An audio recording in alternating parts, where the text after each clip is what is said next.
পুরীর জগন্নাথ দেবের মন্দিরে যাওয়ার ইচ্ছা, কিন্তু কর্মব্যস্তময় জীবনে তা সময় নেই। তবে আর চিন্তা কিসের, কলকাতার বুকেই তৈরি হয়ে গেছে বিশাল জগন্নাথ দেবের মন্দির। তা যাওয়ার জন্য অবশ্যই তোমাদের একটি বিকাল অবশ্যই প্রয়োজন, আর চটপট ঘুরে কিন্তু দেখে আসতে পারবে। Welcome guys, welcome back to our channel আবার সন্ধ্যা চ্যানেলে তোমাদের প্রত্যেককে স্বাগত। আমি জানি আজকে ব্লগটা স্টার্ট করছি, আর আজকে আমরা চলে এসেছি কলকাতার বুকে খিদিরপুরে অবস্থিত জগন্নাথ দেবের মন্দিরে। আর আজকে আমরা এই জগন্নাথ দেবের মন্দিরটা ঘুরে দেখাবার সঙ্গে কিন্তু তোমাদেরকেও কিন্তু ঘুরে পুরো মন্দিরটাকে কভার করতে, তাই তোমাদেরকে এই ব্লগটার সাথে অবশ্যই জুড়ে থাকতে হবে।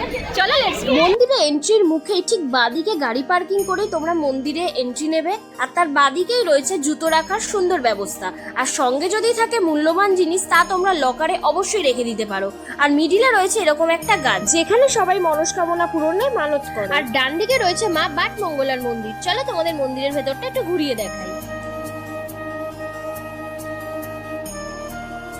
মন্দিরে ঢোকার একটাই মাত্র এন্ট্রি, প্রবেশদ্বারে দুই দিকে দুটি মূর্তি তোমাদেরকে স্বাগত জানাবে। এন্ট্রির ঠিক সামনেই রয়েছে তুলসী মাতার একটা সুন্দর মূর্তি। মন্দিরের ভেতরেই রয়েছে পূজা সামগ্রী আর মহাপ্রসাদের কুপন কাউন্টার।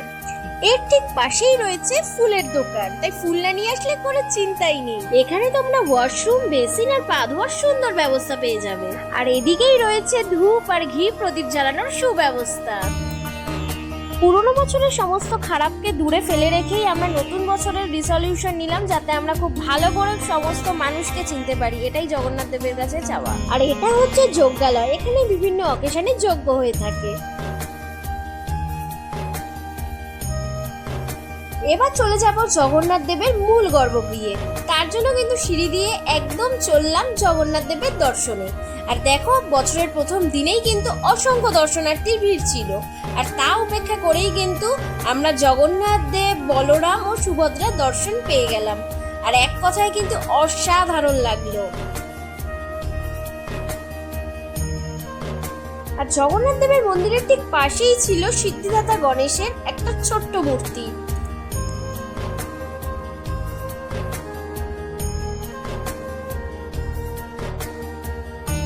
রাতের অন্ধকারে মন্দিরটা ঠিক কি অসাধারণ সুন্দর লাগছে, তোমরাই দেখে জানিও কিন্তু।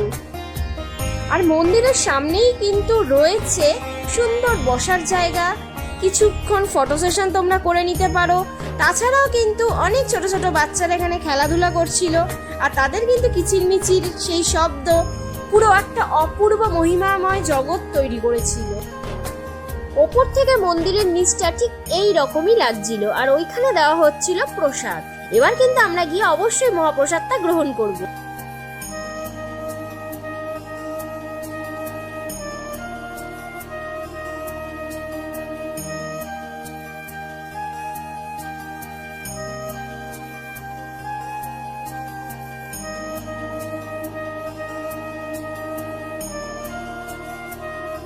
জগন্নাথ দেবের মহাপ্রসাদ খাওয়ার সাথে সাথে ভিডিওটা আজকে এখানেই শেষ করলাম। আর তোমরা অবশ্যই একদিন গিয়ে মন্দিরটা ঘুরে এসো। ভিডিওটা কেমন লাগলো অবশ্যই কমেন্ট সেকশনে জানাতে কিন্তু ভুলো না। টাটা।